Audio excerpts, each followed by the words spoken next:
Guys, buat kalian yang rumahnya jauh dari kampus, kalian tim PP atau tim ngekos nih? Pada video kali ini, aku Yasmin Dan aku Farah, akan menceritakan pengalaman masing-masing sebagai tim PP. dan tim ngekos. So, this is my story, your story, and our story.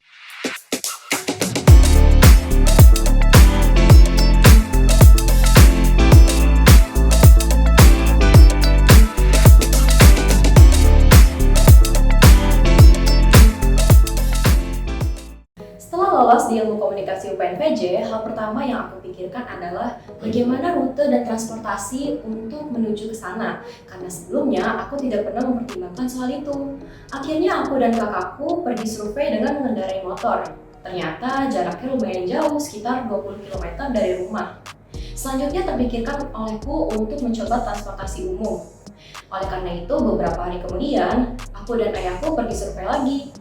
Setelah selesai survei, menggunakan transportasi umum, ternyata jauh lebih hemat kalau aku menggunakan motor. Jadi mau tidak mau, aku harus memberanikan diri untuk mengendarai motor sendiri ke kampus. Kekurangan ketika naik motor itu seperti biasa ya teman-teman, masalah yang masih sering kita alami yaitu macet. Aku kalau pulang dari kampus itu biasanya sore hari dan bersamaan dengan orang-orang yang baru pulang dari kantor. Jadi ikut kejebak macet deh. Lalu karena penglihatan aku kurang baik dan harus memakai kacamata, ketika harus pulang malam hari, aku cukup kesulitan untuk melihat jalanan secara jelas, apalagi ketika hujan.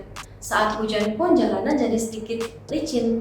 Oleh karena itu, aku harus lebih berhati-hati ketika mengendarai motor. Namun tak jarang juga di jalan itu ada beberapa pengendara yang sedikit membuat kesal, misalnya seperti dia asal menyalip, berhenti di tengah jalan secara sembarangan, atau menghalangi jalan orang lain. Untuk kelebihannya sendiri, seperti yang telah aku ceritakan sebelumnya, naik motor itu menurut aku lebih hemat daripada naik transportasi umum. Pertama, lebih menghemat waktu. Untuk sampai ke kampus dengan transportasi umum paling cepat itu sekitar 1,5 jam. Sementara kalau naik motor paling cepat itu 45 menit. Yang kedua, lebih menghemat uang. Kalau naik transportasi umum minimal harus menyiapkan uang sebesar 50.000 sehari. Sementara 50.000 itu kalau naik motor bisa digunakan untuk mengisi bensin sebanyak 2 kali dalam seminggu. Jadi lebih hemat dan aku pun bisa menabung. Berbeda dari Yasmin, aku lebih memilih untuk menyewa kos daripada membawa kendaraan pribadi walaupun rumah kita sama-sama jauh. Alasan aku menyewa kos itu karena aku tidak ingin sampai duluan sebelum mengikuti kelas. Aku mau ikuti kelas dalam kondisi yang fresh sehingga dapat menerima materi yang diberikan dosen dengan baik. Nah, setelah hampir 1 semester ini aku ngekos, ada berbagai macam pengalaman baru yang telah aku alami. Tapi yang paling berkesan itu saat aku sakit di kosan setelah PKKMB Univ dan tidak ada keluarga di dekat aku. Saat itu aku nangis kejer banget karena baru terasa, oh gini toh rasanya jauh dari keluarga dan harus berjuang sendiri. Nah, setelah nangis itu, aku langsung buru-buru beli obat dan beli makan sendiri karena aku bertekad harus cepat-cepat sembuh. Dan sejak saat itu sampai sekarang, aku berusaha untuk selalu menjaga kesehatan di kosan karena aku tidak mau sakit saat jauh dari keluarga. Saat menyewa kos, banyak banget plus minus yang aku terima. Mulai dari kekurangannya tuh kayak pengalaman yang aku sebutin tadi. Di saat sakit, gak ada keluarga di dekat aku. Kemudian, aku juga sering merasa kesepian di kosan karena tidak ada teman yang bisa diajak ngobrol. Lalu, ada juga penghuni kos lain yang sering membuat kegaduhan di saat-saat jam istirahat. Ada juga penghuni kos lain yang melanggar peraturan kosan sehingga merugikan orang lain. Nah, di samping kekurangan yang udah aku sebutin tadi, ada juga kok kelebihan dalam menyewa kosan. Misalnya, aku jadi bisa belajar lebih mandiri karena jauh dari orang tua. Aku jadi bisa nyuci baju, gosok, dan masak sendiri. Aku juga jadi pandai mengatur keuangan karena harus mencari cara supaya uang yang dikasih orang tua aku bisa cukup untuk sebulan.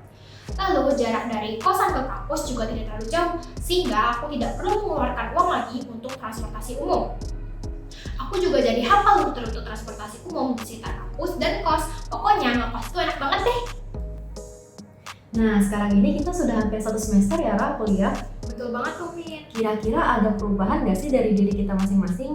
Kalau dari aku sebagai mahasiswa yang PP, aku jadi bisa lebih belajar untuk disiplin sama waktu. Misalnya, aku harus berangkat 1 jam lebih awal sebelum masuk kelas agar tidak telat. Lalu yang kedua itu, aku jadi lebih berani untuk membawa motor dengan jarak yang jauh. Karena sebelumnya itu aku takut, Ra. Nah, kalau perubahan yang aku rasain setelah ngekos itu, setiap melakukan sesuatu, aku jadi harus serba sendiri. Mulai dari nyuci baju, gosok, masak, bahkan refreshing pun kadang sendiri. Lalu yang tadinya aku kemana-mana naik motor, sekarang jadi naik transportasi umum.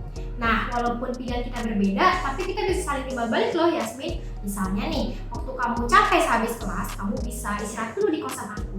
Atau tiba-tiba ada kelas online mendadak nih, kamu juga bisa online dulu dari kosan aku. Oh iya, betul banget tuh, Ra. Kalau misalnya kamu mau pergi nih ke tempat yang searah sama aku juga bisa kasih kamu tumpangan tuh. Betul banget. Oke guys, seperti itulah kisah antara mahasiswa FEP dan mahasiswa yang ngekos. Aku Farah. Aku Yasmin.